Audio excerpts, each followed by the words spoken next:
बिस्मिल्लाहिर्रहमानिर्रहीम। अस्सलामुअलैकुम। Welcome back to my channel health and beauty tips. वज़न कम करने के 11 आसान तरीके। नंबर 1, खाना खूब चबाकर खाएं। नंबर 2, चाय, कॉफ़ी या दूध में चीनी का कम इस्तेमाल करें। नंबर 3, ज़्यादा रेशे वाली चीज़ें इस्तेमाल करें। नंबर 4, बाकायदगी से वर्जिश करें और मसरूफ़ रहें। नंबर 5, हर खाने से पहले पानी ज़रूर पिएं और कोशिश करें खाने के बाद ना पिएं। नंबर 6, मिठाइयाँ, बिस्किट, केक वगैरह मत खाएं क्योंकि ये वज़न बढ़ाती हैं। नंबर 7, खाने के साथ सलाद का इस्तेमाल लाजमी रखें। खाना ख़त्म करने से पहले सलाद खा लें। नंबर 8, गुस्से से परहेज़ करें। ज़्यादा गुस्सा मोटापे का बायस बनता है। नंबर 9, अपना वज़न हर हफ्ते चेक करें और चार्ट पर नोट करें। नंबर 10, कब्ज़ से बचें और छान मिला आटा इस्तेमाल करें, इससे हाजमा भी दुरुस्त होता है।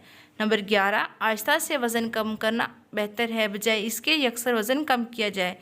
मज़ीद टिप्स के लिए मेरे चैनल को सब्सक्राइब करें, बेल आइकन को प्रेस करें और वीडियो को लाइक करें। मिलेंगे नेक्स्ट वीडियो, तब तक के लिए अल्लाह हाफ़िज़।